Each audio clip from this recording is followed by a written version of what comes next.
Welcome back to the Moonstone introduction videos. Now we've just told you how to get a game started, your next logical question is probably going to be, how do I win? The game is called Moonstone because in this fantasy world there are these magical stones that grow up overnight and they're worth a fortune if you get there early enough, dig them up, sell them to the Wizards Guild. I know what I'm doing. So, we start every game by growing some moonstones, which basically means holding some of these four-sided dice above the board and letting go, which is quite good fun. That is where the moonstones have grown up in the middle of the night, and we've both arrived to try and dig them up, and unfortunately there's someone else already here, so we might end up having a fight. That looks like an interesting spread you have there, Tom. Thank you. That's an unusual compliment. So, as well as the moonstones, you obviously have characters. Like many other games, these are represented by 32mm miniatures. So we have, this is a character called Flintlock, who is a human soldier. And we're going to put him around about here. And he also has a stat card. So his stat cards has got all of his vital information, like his melee ability, his arcane ability, which is how well he can shoot his gun, and a bunch of other things that we'll talk about a little bit later on.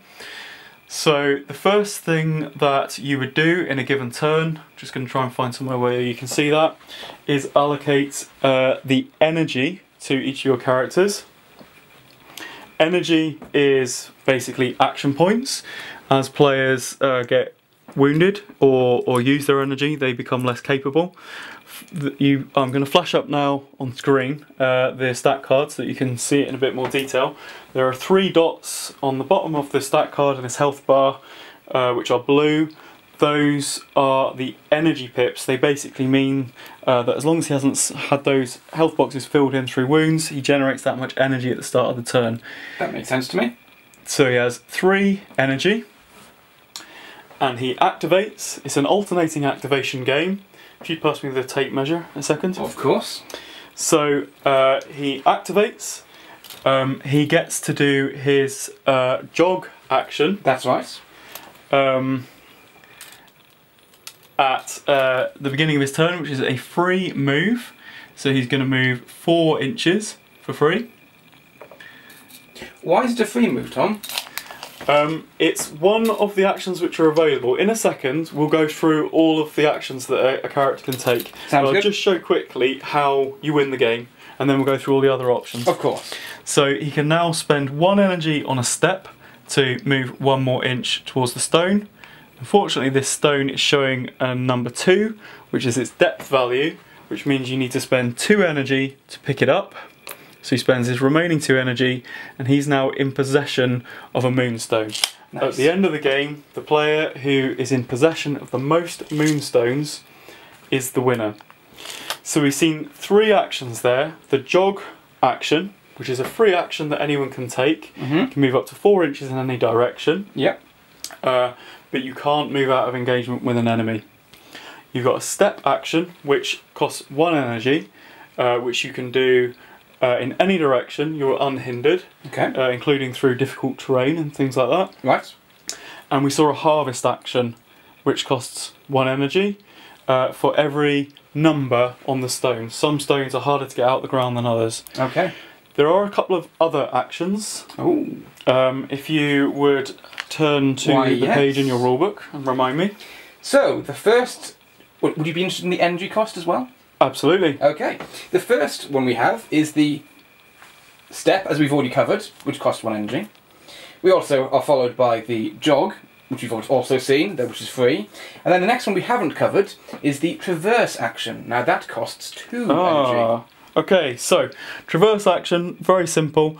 Let's say there is an obstacle in your path and you wish to traverse it. When you're in base contact, you spend 2 energy and you get to place yourself on the opposite side. You can also do this with doors and barrels, boxes, basically anything which could be reasonably crossed without specialist equipment. You know what, Tom? in many games I've played, having to cross difficult terrain like that is often very confusing and complicated. You have to work out how high is the thing, do you have to go across it, what happens to it, do you lose inches? I like that. That's very straightforward and simple. It is very simple. There's only two types of terrain effectively. There is obstacles, which are things that you could reasonably expect to cross without aid, like hedges, doors, windows, boxes and barrels, and barriers. These are things you wouldn't reasonably be expected to cross without a bulldozer. Things like walls and thick trees.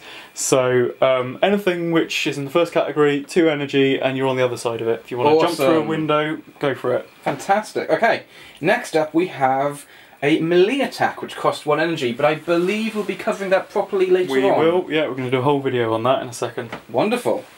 Then we have, again, same category, we're looking at arcane abilities, I believe. Are we going to be looking at later? Or we are, yeah. Another video. Next we have active abilities, which costs X energy. Care to explain? Okay, yeah, so every character, or most characters, have certain abilities which are on their card which are unique to them. Okay. So they require a certain amount of energy listed in brackets. For example, Doug the Flatulence ability Foul Gases costs 2 energy, and it is a 3-inch pulse, dealing 2 magical damage to everyone within 3 inches. So those abilities are unique to individual characters. Okay, and then last but not least, most importantly, as we've already covered, the harvest action, which, as you've said, is 1 energy per depth. That's right. So that's all the actions that is you all of need in the game.